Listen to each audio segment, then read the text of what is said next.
العالمين، والصلاة والسلام على أشرف الأنبياء وخاتم المرسلين محمد وعلى آله وصحبه وسلم. ربنا هب لنا من لدنك رحمة وهيئ لنا من أمرنا رشدا. ربنا أرنا الحق حقا وارزقنا اتباعه وأرنا الباطل باطلا وارزقنا اجتنابه. ربنا اغفر لنا ولإخواننا الذين سبقونا بالإيمان ولا تجعل في قلوبنا غلا للذين آمنوا ربنا إنك رؤوف رحيم آمين. برایانی بەڕێز و خۆشەویست، لە فەرموودەی ئەمڕۆ کە لە خزمەتی داین، فەرموودەی هەشتەمە ئەگە بە هەڵەدا نەچوو بم. ئەو فەرموودەیە یەکێکە لەو فەرموودانەی کە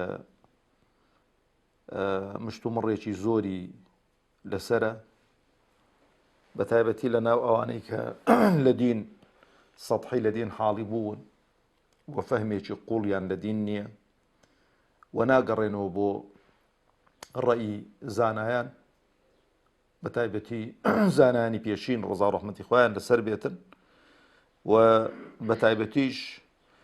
خەڵکانێکی دیکەی کە دژی ئیسلامن و دژی دینن، ئەو فەرموودەیان بەزار گرتووە کە کردویانەتەوە کو بڵێ بنێشتە خۆشکەی سەرزاریان بێ بۆی کە لێ حاڵی بن. لەبەرەوە زۆر زەرورە ئینسانی موسڵمان کاتێک کە فەرموودەیەکی پێغەمبەری خوا عەلەیهی سەڵات وسەلام دەخوێنێتەوە، ئایەتێک دەخوێنێتەوە، ئاگای لە ئایەت و لە فەرموودەکانی دیکەش بێت، بۆی کە بە هەڵەدا نەچێت لە فتواداندا، لە حکم دەرکردندا و بە تایبەتیش لە قەزیەی خوێن، بە تایبەتیش لە قەزیەی خوێن، چونکە قەزیەی خوێن گەورەترین شتە. مەسەلەی کوشتن یەکێکە لەو بابەتە زۆر هەستیارانەی کە ئیسلام نوقتەی لەسەر حەرف داناوە، ینی تەهاونی تێدا نەکردووە، چونکە خوای پەروەردگار تەبارەک و تەعالا ئەو ئینسانەی کە دروست کردو بۆ ئیمتیحان و ئیبتیلای دروست کردووە، هەر بەوە بە هەوەنتەیی هەر کەسێک کال بنیشێتە سەرسەری و بیکوژێت و لە بەینی باتن، ئیسلام ڕێی پێ نەداوە بۆم شێوەیە. جا بینە سەر فەرموودەکەی کە شت زۆر هەڵدەگرێتن، خوای گەورە مۆفەقمان بکاتن بتوانین کە حەقی خۆی پێ بدەین ئینشاء الله تعالى. عن ابن عمر رضي الله تعالى عنهما گوتمان کاتێک کە ئەصحاب ڕەحمەتی خۆیان لێ بێگەر خۆیان و بابیان موسڵمان بوو بن و ناویان بهێندرێتن، دەفەرمێ رضي الله تعالى عنهما، خوا لە هەردووچیان ڕازی بێتن. هەم عەبدوڵای کوڕی عومەر سەحابی بۆ ئیمامی عومەریش دەزاننەوە، هەر یەکێک بۆ لە وەزیرەکانی پێغەمبەری خوا عەلەیهی سەڵات وسەلام کە جێی مەشوەڕەت و جێی پرسوڕای بەردەوامی بووە، دەفەرمێ أن رسول الله صلى الله تعالى عليه وسلم قال أمرت أن أقاتل الناس حتى يشهدوا أن لا إله إلا الله وأن محمد رسول الله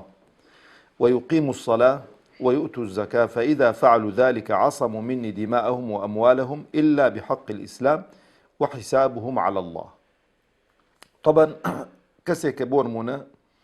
ئەو فەرموودەی پێغەمبەری خوا عەلەیهی سەڵات وسەلام بخوێنێتەوە، یعنی فەرموودەکە زۆر وازەحە و زۆرەوە دەڵێ کاکە ئەتوو هەر کەسێک کە نەیگۆ لا ئیلاهە ئیلا الله محەممەد ڕەسوول الله، هەر کەسێک کە نوێژی نەکرد، هەر کەسێک کە زەکاتی نەدا، ئەوە دەبێ بکوژرێت و لە بین ببرێت. ئەوە زۆر بە ئەگەر ئاوە بە سەطحی تەماشەیکە، بەڵام وایە نەخێر. جارێ بابێن تەماشە بکەین بۆ حاڵی بوون لە فەرموودەکانی پێغەمبەری خوا عەلەیهی سەڵات وسەلام و بۆ حاڵی بوون لە ئاەتەکانی قورئانی پیرۆز، ئینسان دەبێت شارەزاییەکی لە زمانی عەرەبی هەبێت، بۆ چونکە ئەو دینە بە زمانی عەرەبی خوای گەورە قورئانەکەی بە زمانی عەرەبی نازڵ کردووە، و زمانی عەرەبی شێکێکە لەو زمانانەی کە زۆر زۆر دۆڵەمەندن، یعنی جاری وا هەیە کەلیمەیەک چەندان مانا و واتای دێدەدرێنەوە. لە ئەو فەرموودەی هەندێک مستەڵەح دەبێت لەسەریان ڕاوەستین. بۆی کەمانایەکەمان بۆ دەرکەوێت بەڵام پێشەوەی کە ئەو مستەڵەحانە لەسەر ڕاوەستین بابەتێکی زۆر گرینگە ئەوە زۆر کێشانمان بۆ حەڵ دەکات کە ئەوڕۆکە بەداخەوە دەڵێم لە عالەمی ئیسلامی و لە غەیری عالەمی ئیسلامیش لە عالەمی ئیسلامی خەڵکێکە بە هەڵا جێبەجێی دەکا لە غەیری عالەمی ئیسلامیش دەیانەوێت ئیسلامی پێ ناشیرنکەم. برا بەڕێزەکانی خۆم، ئەو بابەتانەی کە جیهادە و قیتالە و داعوەیە و هەرچی کە وەچی گوتی ئەحکامەکانن زۆربەی زۆری هەمووی دێتە چوارچێوەی ئەمر بە چاکە و نەهی لە خەرابە. ئەمر بە چاکە و نەهی لە خەرابەش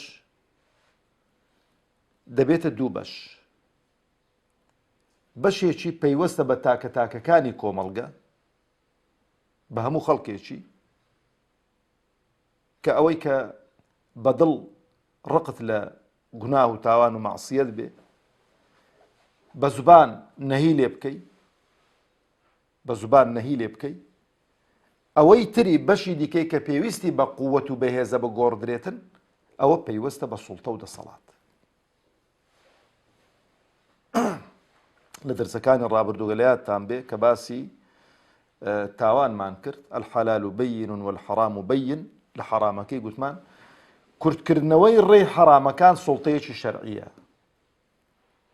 سوڵتەیەکە کە لەخوا ترسا و لەخوا بترسێ و باوەڕی بە تەطبیقی شەریعەتی خوا هەبێ ئەو کاتەی ئەو عادەت و تەقالیدە دزێوانەی کە دزە دەکەن بۆ ناو عالەمی ئیسلامی ئەوانەش نایەڵیت. لەبەرەوەی ئیمامی عوسمان ڕەزا و ڕەحمەتی خوای لێسەر بێ قسەیەکی زۆر جوان دەکات کە ئەو کاتێک کە ئەو خەلیفەی چەندەم بووە سێم زۆر دوور نەکەوتۆتەوە لە پێغەمبەری خوا عەلەیهی سەڵات وسەلام لە هەندێک عادەت و تەقالید و شتوالە لە هەندێک شت بێزار بووە هەتا دەڵێن خوتبەی نەخوێندەوە هاتە خوارێ زۆر تووڕە بوو فەرمووی ئین الله لەیەزەغ بالسوڵطان ما لا یەزەغ بالقورئان. خوای گەورە زۆر شتێ بە دەسەڵات لای دەدا بە قورئانێ لا نانچیت. یعنی هەتا ئێوارێ کابرا ئاەتەوەی بۆ بخوینەوە حەدیسەی بۆ بتەقەیسە بەڵام مەگەوەی گوتی سوڵتان هەبوو دەسەڵات هەبوو ئەو کاتەی کابرا ڕادەوەستی سنووری خۆی دەزانیت. کەواتە ئەوەتان لەبەر چاو بێ یعنی ئێستا بینە ئەو حدود تەطبیقی حدود لە چەند شوێنێکی کەم نەبێ لەو وڵاتەی ئێمە کە مەسەلەن لە هەندێک وڵاتان تەطبیقی بەشێک لە حدود دەکرێتن کە بۆ خۆیان بۆ دنیا و قیامەتیان شتێکی باشە بەڵام لە زۆربەی زۆری عالەمی ئیسلامی تطبیقی حدود ناکەن و گۆڕیویانە بەچی بە قانونی وەزعی. چێ تێیدا بەرپرسیارە تاکە تاکەکانی کۆمەڵگە یان دەسەڵات هەردوو تێیدا بەرپرسیارن. بەرپرسیارێتیەکە ئێستانە کە سیستەمەکە بۆتە هەڵبژاردن و دەنگدان بە خەڵکی. ئەو تاکەی کە دەنگ بە لایەنێک دەداتن کە تەطبیقی قانونی وەزعی دەکات و ئەحکامی شەرعی وەلاداوە تێیدا گونەهبار دەبێت. و ئەو سوڵتەیەش تێیدا گونەهبار دەبێت کە لەوێن دەرێ و لە هەڕەمی دەسەڵاتە تەطبیقی شەریعەتی خوا ناکات. کەواتە ئەوەتان لەبەرچاو بێ بڵێ وەڵاسبەینێکە تو نەچی وەڵا نەفەرێکەوە زینای کردو دەبێ بچی بیگری و گەنجە و کۆمەڵە خەڵکێکی خڕکێ وەڵا بە جەڵدی لێدەین 100 داری لێدەی وەڵا زینایە کردیە. لە هیچ عالمێک هیچ زانایەک هیچ کەسێک ڕێبەوەی نادات. لەبەرەوە لە ناو دەوڵەتی ئیسلامیشدا ئەو شوێنەی کە تەطبیقی حدود دەکات محددن دیارە بۆتنی سەر بە خۆڵاتی جا دیسان یعنی ئیسلام زۆر لەوەی پاکتر و بێگەرترە کە بە دوایەوە بێ خەڵکی ناشیرن کات. لەبەرەوە پێغەمبەری خوا عەلەیهی سەڵام دەفەرمێ ئدڕەءو الحدود بالشبهات یعنی هەر حدودێک هەر حەدێک ئەگەر شوبهەیەکی هەبوو لێی گەڕێنەوەی مەکەن با بڕوات. یعنی لایەنی عەفو و مەغفیرەتەکەی زۆر عەجایبە. یعنی تامەزرۆی ئەوە نییە دەستی خەڵکی ببڕی، تامەزرۆی ئەوە نییە جەڵد لە خەڵکیدا، تامەزرۆی ئەوە نییە خەڵکی بکوژێتەوە. نا بۆ چکە ئەو دینە هاتووە ڕەحمەتە لەلایەن خوایە کە ڕەحیمە بۆ پێغەمبەرێک کە بالمؤمنینە ڕەئوف ڕەحیمە. قورئانەکەش هەمووی ڕەحمەت و بەزەیە وما أرسلناك إلا رحمة للعالمين. كواتا أو ما نبرتاو بيو قاعدة كالفكرتان نسيت زي مسألة جهاد بيوستي با سلطة ودا صلاة يكدكا كالريشي خا چونکە سبەینێکە کوشتنی لێ دروست دەبێ، برینداربوونی لێ دروست دەبێ، داگیرکردنی لێ دروست دەبێ، وڵاتەکە داگیر دەکرێت، ئەتوو دەچی دەست بەسەر شوێنێکی دیکەدا دەگری. ئەو هەمووی پێویستی بەچێ پێویستی بە ڕێخستن و سیستەمێکە بەس دوو گەنج لەو لایکۆ ببن و بەس فی سەبیل وڵات جیهادم کرد دوو تەقام کەن و هەردوو بکوژرێن و ئیدی کەش لەو لای و چکاورای گوتی ماڵ و منداڵیشیان و چکاورای گوتی دەسەجنی بکرێن، ئەوە نەک جیهادی نەکردووە، خۆشی گوناهبار کردووە. ئەو قەزیانە قەزیی زۆر حەساسن. لەبەرەوە برا بە ڕێزەکانی خۆم پێغەمبەری خوا عەلەیهی سەڵات وسەلام تا پایەکانی دەوڵەتی دانەمەزراندن و ئیعلانی دەوڵەتی نەکرد. تەماشەکەن ئەو مەسەلەی حدود و قیساس و جیهاد و ئەو شتانە هیچی واجب نەبوون و هیچی دانەبەزین لە مەککەی. هەموو ئەو ئەحکامانە کەنجین دابەزین کە دەوڵەت دروست بوو. لەبەرەوە وەکو گوتم ئەرچی تاکەکانە کە هەوڵی دروستکردنەوەی ئەو کیانە بدەن و ئەو دەوڵەتە بدەن بە وەسائلانەی کە ئێستانەکە مەسەلەن لە بەردەستدانە کابرا خۆ زۆر ئاسانە. زیاتی ئەو کاتەی شەڕەشمشێر و بەزمۆڕەزم بۆ ئێستانەکە دەنگە دەنجی خۆت بدەیکاکە بەو جیهەتەی دەدەیکە جیهەتێکە دەزانی کە هەم لە خودی خۆیدا پیاوێکی ساڵحە هەم موسڵحیشە. ئەو جا بابینە سەر هەندێک لەو مستەڵەحاتانەی کە لەو فەرمودەیەدا پێویستە ئاگامان لێیان بێت. برا بە ڕێزەکانی خۆم ئەگەر تەماشای ئەو حەدیسەی بکەین لە زمانی عەرەبیدا بە چەند سیغەیەک هاتووە کە ئومرت أن أقتل وإنما ورد صيغة أقاتل نهاتو بو صيغي بل أمرت أن أقتل زوري فرقا كلمي أقاتل أمرت أن أقاتل وكبلي دبي صيغيشي لبابي مفاعلية دبي خلشي كبي كروبرويتو شر دقل كابويتو شر دقل كيو بس اگه گوید با أمرت أن أقتل أمر بيكرا وزاري أمرت چه أمري بيكردو ليرانا با مبهم هاتوا خوايا أمر بپیغمبر دكا عليه الصلاة والسلام أمر دائما لبرزو لو خواروي آقاتان لبيت أمرت يستاتو ولله المثل الأعلى نموني هر برز بو خوايا ك دەسەڵ جوندێکی دەبینیان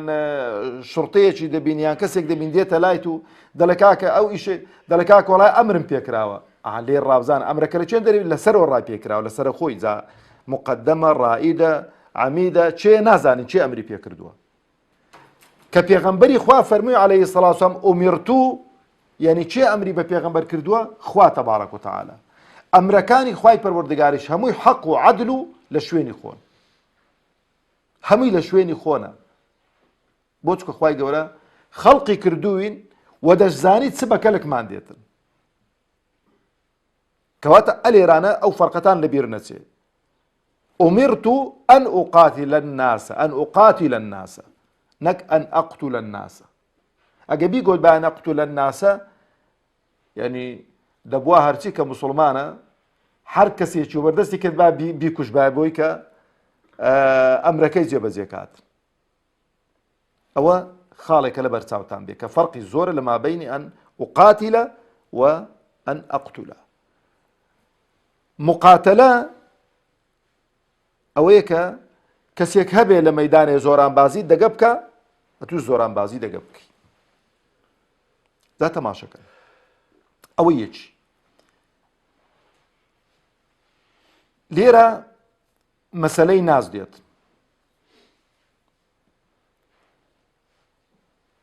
ئومرت أن أقاتل الناس ناس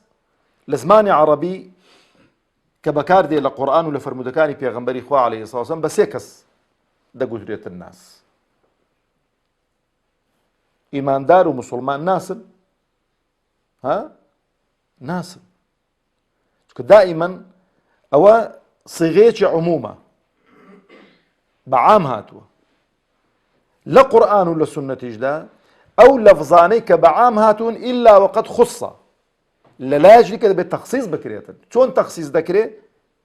بآيات فرمودكاني ديكا شكو بس أو فرمودانية بابين كلمي ناس بس هيك سان دا قتري بس هي صنفان دا قتري مسلمان يان إيمان دار أو ناسا منافق ناسا كافريش ناسا أو غيري أو سيانا مانين لو سيانا ما تشون بزانين بيغمبري خوا عليه الصلاة والسلام كخواي قورا أمري بيكردوه ما بس يشين لو سيانا چه بوجيت دين خردي دكينوا دلين حتى يشهدوا أن لا إله إلا الله وأن محمد رسول الله أو إيش كمان بو آسان دكات إيش كتون آسان دبي يكم يعني إنسان إيمان دار ومسلمان دلين أشهد أن لا إله إلا الله وأن محمد رسول الله يانا والين أو هاتنا دليلي زور بآساني منافق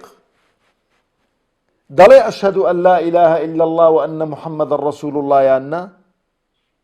ودلي يانا ودليت نوێژێ تا دەگەڵ دەکات جیهادێ تا دەگەڵ دەکات زەکاتێ یادا پێشی توا لە سەفی پێشەوەی مزگەوتەیە کەواتاویشی لێ دینیە دەرێ چێ دەمێننەوە کافر دەمێننەوە ئایا ئەو کافرەش هەر کە کافرە و دەبێ بچی لەسەری دەوێ بیکوژینە وەڵڵە ئەوەش بە ئایەتەکانی دیکە بە حەدیسەکانی دیکە عولەما ڕەحمەتی خوایان لێبێ تەفسیری ئەو قەزیەشان هێناوە ئەوشیان خوڕ کردوتەوە جا لێرانە برا بە ڕێزەکانی خۆم دەفەرمێ پاش مناقەشەیەکی زۆر کە من ڕێی ئەو زانانم هەموو لەلایە شەیخ الئیسلام ابن تەیمیە ڕەزا و ڕەحمەتی خوای لەسەر بێ کە زۆر بە تەفسیلی لەسەر ئەو حەدیسەی بزات قسەی کردووە ئەوجا پاشەوی ابن قەییمی جەوزی ڕەزا و ڕەحمەتی خوای لەسەر بێ هاتووە بە تەفسیلی قسەی لەسەر ئەو حەدیسەی کردووە ابن ڕەجەب الحافظ ابن ڕەجەب هاتووە زۆر بە تەفسیلی قسەی لەسەر کردووە ئەمیری سەنعانی شێخ عەبدوڵڵا بن زەید ئال مەحموود شێخ محەممەد غەزالی ئەوجا هاتووە لەوانەی کە ئەو سەردەمەی خۆشمان شێخ یوسف قەرضاوی خوای گەورە تەمەنی پڕبەرەکەت کە قسەی زۆریان لەسەر ئەو حەدیسەی کردووە هەموو دەلیل و بەڵگەکانیان کۆ کردوتەوە گەیشتون ئەو نەتیجەی ئەو نەتیجەیە کە ئێستامە لە خزمەتتاندا زۆر بە کوشراوی باسی دەکەین برا بەڕێزەکانی خۆ هاتوون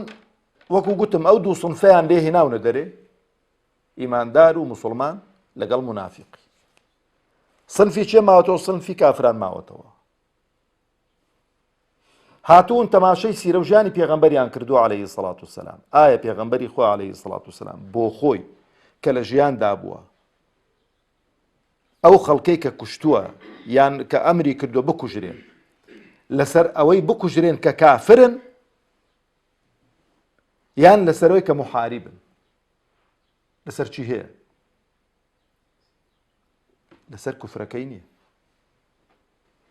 لەسەرەوەی کە محاربە ئەو بەسەر ئەوە دەکرێن بەڵگە و دەلیل زۆرن هەر بۆ خۆ پێغەمبەری خوا عەلەیهی سەڵات وسەلام لەسەر ئەسڵی کوفرەکەی کە کابرا محاربی نەبووە نەیکوشتووە یعنی لە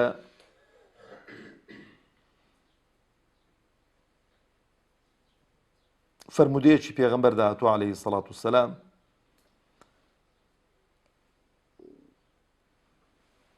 تەفاسیلی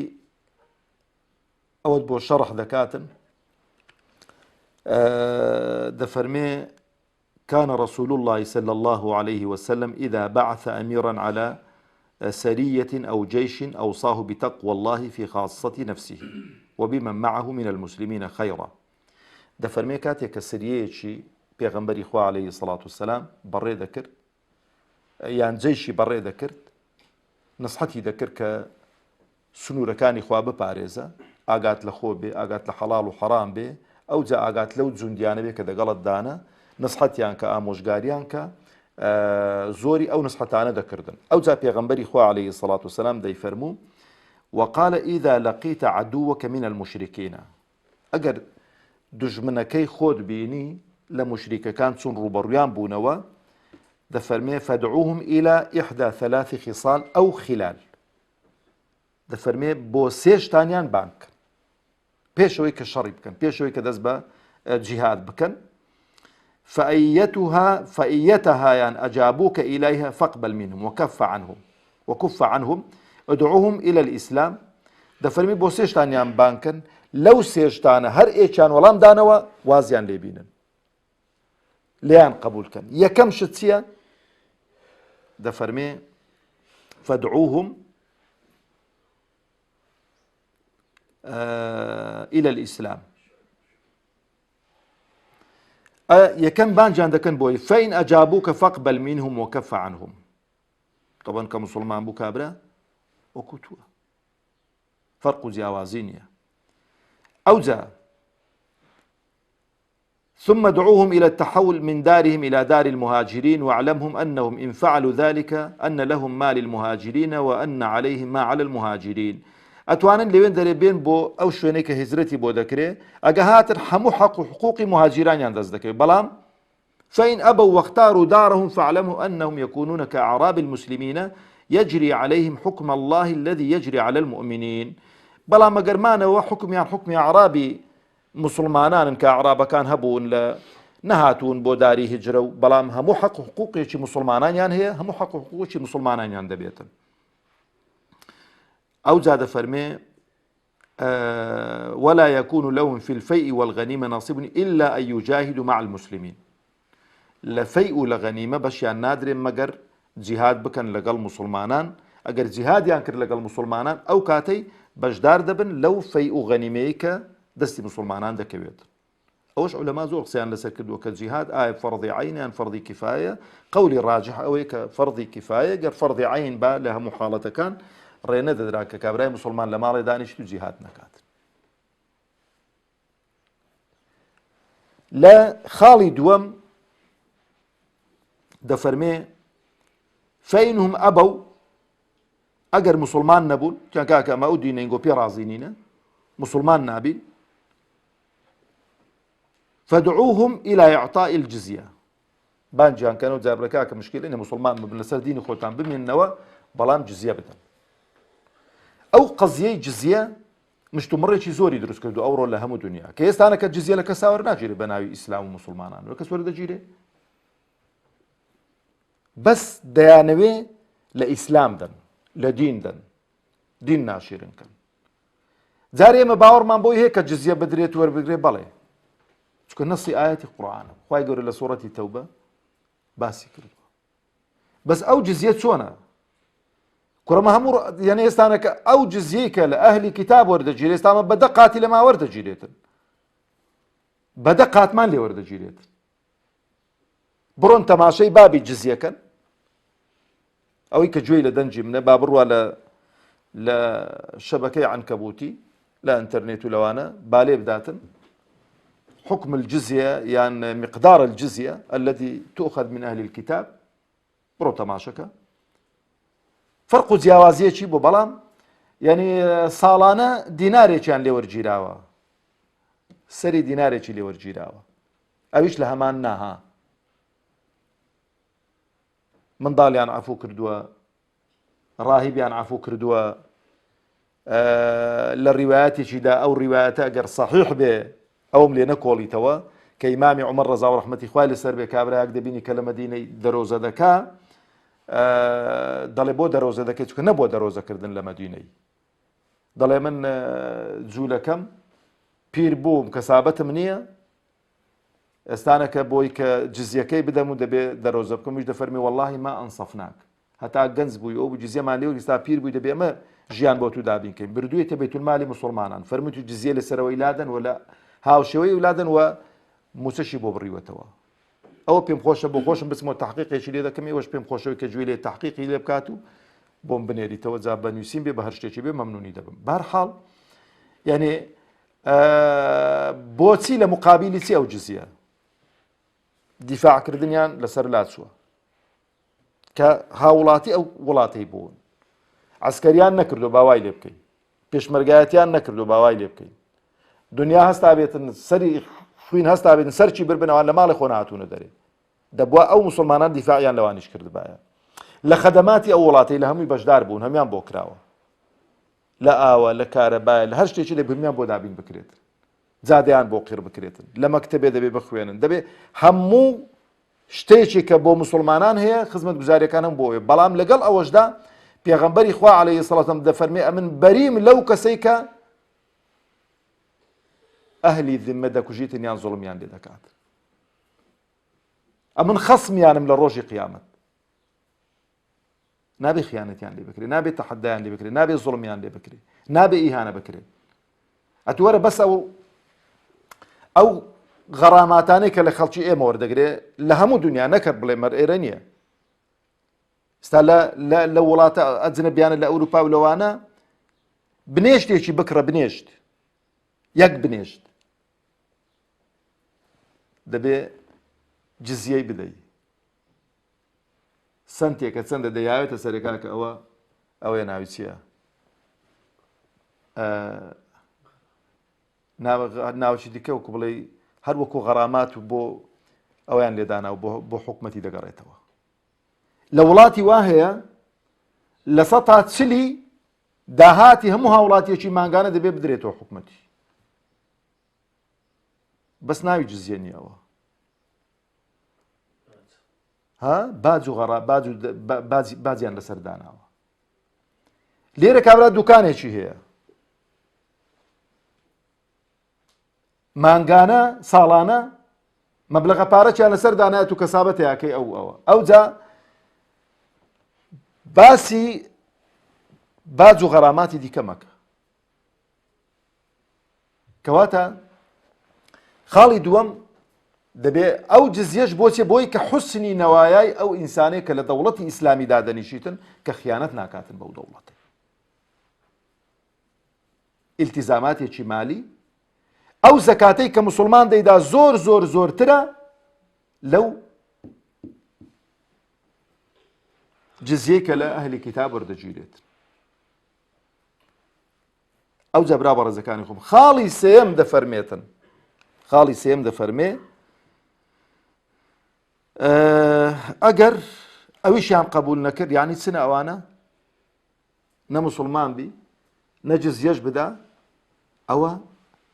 کافری محاربە شەڕکەرە کە شەڕکەرە دەفەرمێ فەئین ئەبەو فەستەعین بالله تعالى عليهم وقاتلهم دەفەرمێ ئەو جارێکی دەفەرمێ وإذا حاصرت أهل حصن فأرادوك أن تنزلهم يعني تنزلهم على حكم الله تعالى فلا تنزلهم فإنكم لا تدرون ما يحكم الله فيهم ولكن انزلوهم على حكمكم ثم قضوا فيهم بعد ما شئتم ليرانە دەفەرمێ ئەگەر شەڕتان دەگەڵ کردن و دەورەتان دان و واتان لێ کردن مەڵێن وەڵامە بە حکمی خوای گەورە لەگەڵ ئێوە دەکەین چونکە گۆ نازانن حکمی خوای گەورە چێ بەرامبەر بەوانە و هەر سێ حاڵەتەکەشی هەیە حتا کافری محارب کە دەگیرێتن ئەوە نییە بڵێ وەڵا لە بەرەوەی شەڕی کردووە فەقتلوهم هەر سیرەی ژیانی پێغەمبەری خوا عەلەیهی سەڵات وسەلام لە غەزوەی بەدر هەفتا لە کافرەکانی قوڕەیشیان بەدیلگرتن کوشتنیانن ئازادیان کردن هەندێکیان پارەیان نەبووتیان وەرەدە منداڵی سەحابان فێری خوێندەواری بکەن بڕۆنەوە ئەوی دیکەش کە پارەی هەبوو فدیان لێ وەرگرتن خوا ئافیستان بێت کۆ لە هەموو دنیا ئێستا شەرباوە ئەوە سیستەمی دەوڵەتداریە بەڵام لەگەڵەوەشدا پێغەمبەری خوا عەلەیهی سەڵات وسەلام کە ئەو جەیشێ ڕەوانە کردووە فەرموویەتی چێ لە ناو موشریکەکانیش ڕاهیبی مەکوژن شوێنی عیبادەتیان تێک مەدەن داری بەبەر مەبڕن منداڵان مەکوژن ژنان مەکوژن پیران مەکوژن مەگە کەسێک بێتن شەڕت لەگەڵ بکاتن بەس ئەوە بۆ برا بەڕێزەکانی خۆ موسڵمان بۆ دانەنیشتوون لە مەکە و لە مەدینان و بۆ چوون بۆ ئەو شوێنانە لەو خۆلێن دەرە عیبادەت و خواپەرستیان کردوایە و برا بەڕێزەکانی خۆم دوو خاڵی هەن زۆر مهمە ئەو زۆر ئیشکالانتان لا حەل دەکات ئەو دینە کە خوا ناردوێت کە خوا خاوەنی ئەو کەون و کائیناتەیە خوا خوای بوذیەکان و خوای نەسرانیەکان و خوای جوولەکەکان و خوای مولحیدەکان و خوای عەرەب و خوای کورد و خوای هەموو قەومیەکانە کە ئەو دینەی ناردووە بۆ محەممەد المستەفا کە خاتەمە الئەدیانە عەلەیهی سەڵات وەسەلام ئەمری پێکردووە کە بیگەینیتە هەموو دنیا بۆ چکە دوایین حوجە و بەڵگەیە لەسەر خەڵکی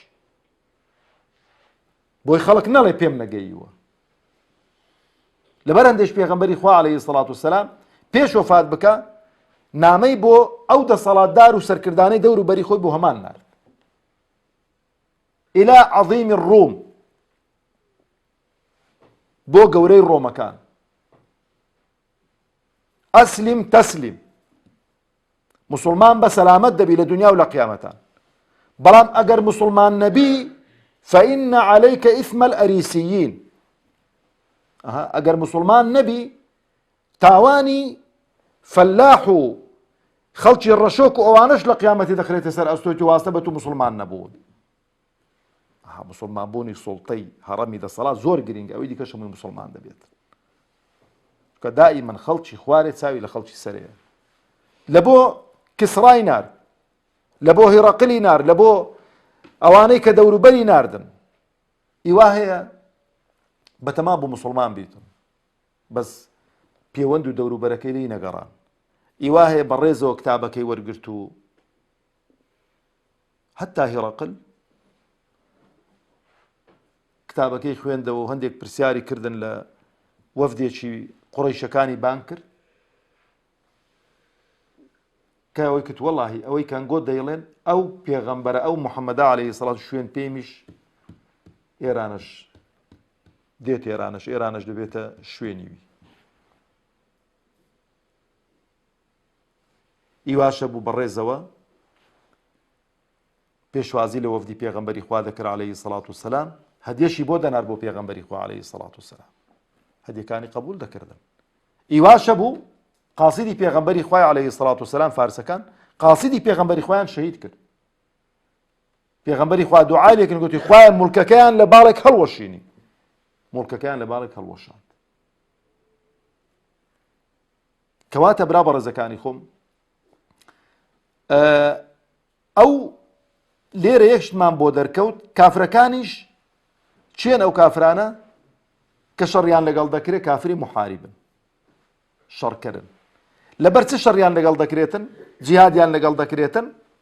لەبەرەوەی بواریان نەداوە کە بە ئازادی بانگخوازانی ئەو دینە کە خوای گەورە بۆ هەموو سەرزەوی ناردووە بەبێ فەرق و جیاوازی تایبەت نییە بە عەرەب لێ ناگەڕێن ئەو بانگخوازانە ئەو داعیانە پەیامی خوای پەروەردگار بە خەڵکی ڕابگەێنن لێرە یەک پرسیار دێتە ئارە ئەدی ئەگەر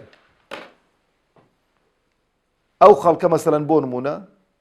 کاکە بەسەر چاو وەرن پەیامی خۆتان ڕابگەێنن بۆیان هەیە شەڕیان لەگەڵ بکەن نەخێر مادام نەبوونە بربەست و مانع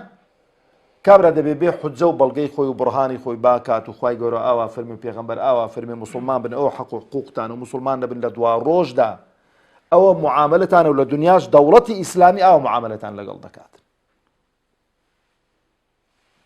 ئەو کاتەی ئەو خەڵکە ئازاد دەبێ ئەوەی کە مسلمان دەبێ حەقی مسلمانەتی و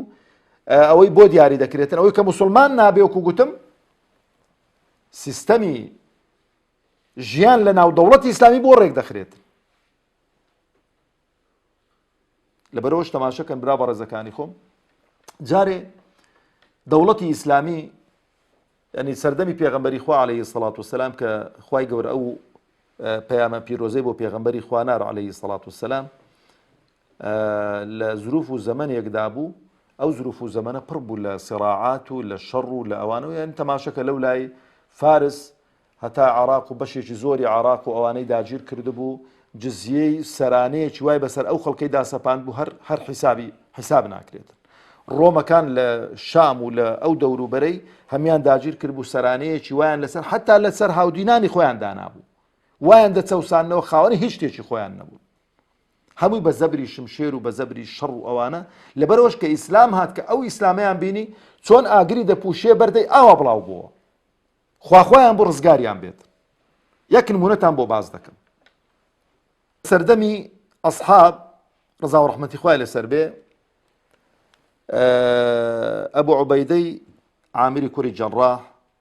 ڕزا و ڕەحمەتی خوای لەسەر بێ کە شامی فەتح کرد جزیەی لە خەڵکی شام وەرگرت و ئیقراری کردن کە لەسەر دینی خۆیان بمێنوتیان کاکە موسڵمان نابین بەڵام جزیەتان دەدەینێ زۆر چاکە بەڵام گوتیان دەبێ دیفاعمان لێ بکەن لە ڕۆمەکان. پێشی باسم کرد کانەی ئەبوو عوبەیدە بەسەر چاو ئەو هەموو جزیەکە کۆیان کردو جزیەکەیان دایە بەڵام یەک شەرتمانێ شەرتەکەتان چییە تی دەبمان بمە بۆ خۆ نەسرانی بوون ڕۆمەکانیش نەسرانی بوون هەندیان چەوسان بوونەوە هەندیان زوڵم لێ کردبوون کە عەدالەتی موسڵمانەکانیان بینوتیان جارێ ناینێ ناو دینەکەی ئێوە ئاوەکو ئەو کە فەتحی مەکە دەکرێتن پێغەمبەری خوا عەلەیهی سەڵات وسەلام ئێستا ناوەکەم بە فکرنیەکێک لە قیادە و سەرکردەکانی کە زۆر دوژمنی ئەو دینەی بوو زۆر دوژمنی پێغەمبەر بوو عەلەیهی سەڵات وسەلام هەر لەوێن دەرێ ماوەی تا موسڵمان نەبوو تێی محەممەد دەگەڵت دێم لە غەزوەی هەوازن و چێو لەگەڵت دادەبم بەڵام موسڵمان نابم جارێ پێم خۆشە چەند مانجێک لەگەڵتدان بەس مراقەبەتان بکەم. ئەو داوای چەندی کرد پێغەمبەری خوا بۆی دووقات کرد وتیان هەندەن دەگەڵدا بەوەرە بۆی لە نزیکەوە ئەخلاق و ڕەوشتی موسڵمانمە بین هەنجم بڕیار بدە بۆ چووکە برا بە ڕێزەکانی خۆم قەت نە لە قورئان و نە لە فەرموودەی پێغەمبەری خوا عەلەیهی سەڵات وسەلام نەهاتووە خەڵک بکوژرێتن لەبەرەوەی کافرە و بە زۆری بکرێتە موسڵمان. چەندان ئاەت و حەدیثمان هەن کە نەهی لەوەی کردووە کە ئێستا دوای دێمە سەریان. حڕیەتی ئیعتیقاد حڕیەتی هەڵبژاردننی دین ئیسلام ڕێی پێداوە بەڵام ئیسلام ڕێی بەوەی نەداوە ئەتۆ بۆ خۆت کافر بی و نێڵی خەڵکیش داوە بانگەوازی دەگەڵ بکرێت ڕێی لەوەی گرتووە. ئەوەت لێ قبولەکەم بەسۆت لێ قبول ناکەم نێڵی ئەمن لەگەڵ ئەو خەڵکەی دیکە داوە بانگەواز بکەم و پەیامی خوای پەروەردگار بە خەڵکی ڕابگەێنم بۆ چونکە ئەو پەیامی ڕەحمەتە با هەموو خەڵکی بگاتن. ئەگە کابرا بە ئازادی موسڵمان بوو چاکە موسڵمان نەبوو کەیفی خۆیەتی. طبعا ئەبوو عوبەیدە قبولی کرد کە قبولی کرد ئەبوو عوبەیدە خەبەرێکی بۆ هات کە هێڕەقل جەیشێکی زۆر گەورەی ئامادە کردووە دەیوێ هجومی سەر شام بکاتن و شام لە بەردەستی موسڵمانان بینیتە دەر. پارەکەش هێموا وەرگرتووە ئەبوو عوبەیدەی ڕەزا و ڕەحمەتی خوای لەسەر بێ. ئەبوو عوبەیدە جزیەکەی بۆ جێڕانەوە تی خەڵچینەوە جزیەکەتان خێرە ئەبوو عوبەیدەی وەڵڵاهی خەبەرێکمان بۆ هاتووە هێڕەقل جەیشێکی زۆری ئامادە کردووە دەترسین نەتوانین دیفاعتان لێ بکەین بۆی کە گونەهبار نەبین. ئێستا کابرا پارەی بەغەڵەتی ئەتوادەی هەر کەتەوێن دەکەتەکنێکەوێتە قورجی شێری پێ دەرنایەتەوە وەکو تەشبیه نەبێ وەکو مێشکو لەسەر خواردنێکی هەڵدەنی شێرکە لەسەری هەڵنیش ڕاست تەحلیلی دەکاتن هەر پارەیان کەوتە بەردەستی تازە تەواو پیاو هەیە لە قورجی بینیتە دەرێ هەموو پارەکەی بۆ جێڕانەوە لەبەرەوەی گوتی ئێمە ناتوانین دیفاعتان لێ بکەین. لە ڕیواەتی دیکەدا هاتوو دەفەرمێ پارەکان وەرنەگرتەوە جا کاکە مادام ئێوە ئەو پیاوان ئێمەش لەگەڵ ئێوەشان بەشانی ئێوە دیفاع لە شارەکەی خۆمان دەکەین لە گوندەکەی خۆمان دەکەین بەرامبەر هاودینیەکانی خۆمان ڕادەوەستی کە ڕۆمەکانە. ئەو جەبرا بە ڕێزەکانی خۆم لە شەرحی حەدیثەکەی طبعا مەسەلەی سێشت باس کراون کە پێغەمبەر دەفەرمێ عەلەیهی سەڵات وسەلام ئەمرم پێکراوە کە خەڵک وەکو بڵێ جیهاد بکەمیانەوەتە ڕوبەڕوویان ببمەوە کە سێشتان نەکەن شایەتمانی نینن نوێژ نەکەن زەکات نەدەن. طبعا نوێژ ئەوە دیارە باسمان کردووە لە ڕابردوو یەکێکە لەو بابەتانی کە ئینسان پێی کافر دەبێ نوێژ نەکەر قەولی ڕاجح و بەقووەت ئەوەی کە کافرە و ئەصحابی پێغەمبەری خوا عەلەیهی السەڵات وسەلام لە کردەوە و لە عەمەلدا هیچ شتێک متفق نەبوون لەسەری کە کافر دەبێ غەیری نوێژ لە نوێژ هەمویان متفق بوون کە نوێژ نەکەر کافرە. لە مەسەلەی زەکاتە و کەسێک کە مانیعی زەکاتە کە زەکات نادا سوڵتەی شەرعی بانجی دەکاتن زەکاتەکەی لێ دەستێنی و نیوەی ماڵەکەشی دەست بەسەردا دەگریت و ئیجباری دەکاتن. ئەگەر شوێنێک کۆکو سەردەمی ئیمامی ئەبوو بەکر دەوڵەتی ئیسلامی هەبوو زەکاتیان نەدا و هێز و قووەتیشیان کۆ کردەوە بڵێن کاکە ئێمە شەرتان لەگەڵ دەکەین و زەکاتیش نادەین ئەو کاتەی بۆ ئەوەی کە بیان جێڕنەوە سەر ئەسڵی جادەی شەرع و پەیوەست بن بەو شەعائیرانە جیهادیان لەگەڵ دەکرێتن بەڵام ماڵ و منداڵیان ماڵیان ئەوانە هەمووی وەکو خۆی دەبێتن و حکمی کافری ئەویان لەگەڵەوە ناکرێتن ینی کافرێکی کە محاریب بێتن ئەو شتێکی دیکە و بابەتێکی دیکە باس کراوە. ئەو جەبرا بەڕێزەکانی خۆم لە هەمووی مهمترک و گوتم ئەسڵی ئەو جیهاد و ئەوانە بەڕاستی بۆی هاتووە کە ڕێخۆشکەرێک خەڵک نەبێتە پەرژینێک بۆی کە پەیامی خوای پەروەردگار بە خەڵکی ڕانەگا ئەو پەیامە دەبێت بە هەموو خەڵکی بگەیەندرێتن بۆی کە ئەو خەڵکەش ئازاد بێ مسلمان دەبێتن یان مسلمان نابێ. تەماشەی ئەو ئاەت و حەدیسانەی دیکە بکەن برا بەڕێزەکانی خۆم کە کۆتایی دەرسەکەم بەوەی دێنم لە مەسەلەی حوڕیەتی ئەعتیقاد و لە مەسەلەی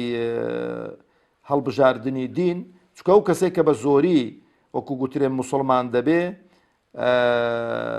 لە مسلمان بوونەکەی ئیشکالی زۆر زۆر دروست دەبێ